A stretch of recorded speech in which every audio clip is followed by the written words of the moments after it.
রহিম, প্রিয় দর্শক, আজকে শুক্রবার। সপ্তাহের অন্যান্য দিনগুলোতে ব্যস্ত থাকি বিধায় শাকসবজি খুব একটা রান্না করার সময় হয়ে ওঠে না। আমি আজকে রান্না করব লাউ শাক, সিমের বিচি এবং আলু, ধনিয়া পাতা দিয়ে ভাজি এবং ডিম ভুনা টমেটো দিয়ে। প্রথমে আমি চুলা জ্বালিয়ে নিলাম, দুইটাই একসঙ্গে করবো বিধায় আমি দুটো চুলা জ্বালাই দিলাম। এখন দেব পেঁয়াজ মরিচ,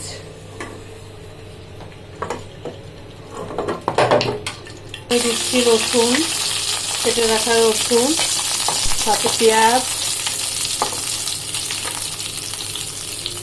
কাঁচা মরিচ। ঝাল বেশি হলে খেতে ভালো লাগে লাউ শাক। এরপর দিয়ে নিব লবণ,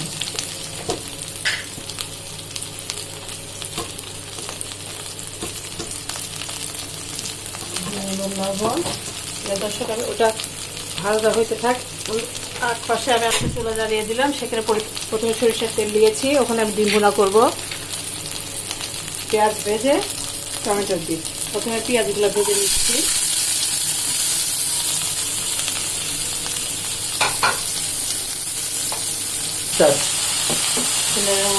শাক, লাউ শাক, সিমের বিচি, ধনিয়া পাতা, আলু সহকারে ভাজবার জন্য মশলাটা কষিয়ে নিচ্ছি। পেঁয়াজ মরিচ আর রসুনের সাথে একটু লবণ দিয়েছি, বেশি কিছু দেওয়ার দরকার নেই, আদা রসুন দিতে হবে না। আর এক পাশে বসিয়েছি, পেঁয়াজ ভেজে দিচ্ছি। এখানে আমি ডিম ভুনা করবো, একটু আঁচটা কমে দিচ্ছি দুটো চুলারই। প্রিয় দর্শক,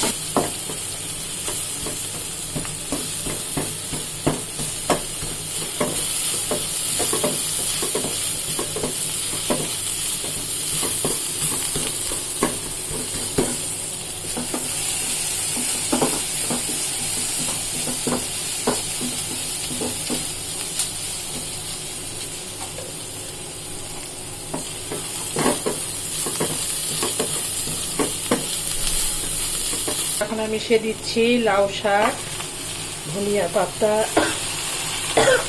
সাথে একটু লবণ দিলে কমে আসবে, আমার নাড়তে সুবিধা হবে।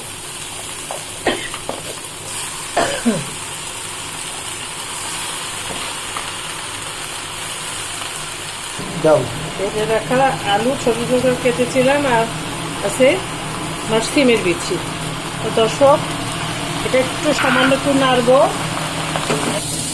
পাশে আমি নিয়েছিলাম পেঁয়াজ ভাজি করছি। পেঁয়াজ ভাজাটা আমার আধা আধি হয়ে গেছে। এখানে আমি মিক্স করছি আপনার আদা বাটা, জিরা বাটা, রসুন বাটা, লবণ, গুঁড়া মরিচ এবং হলুদ।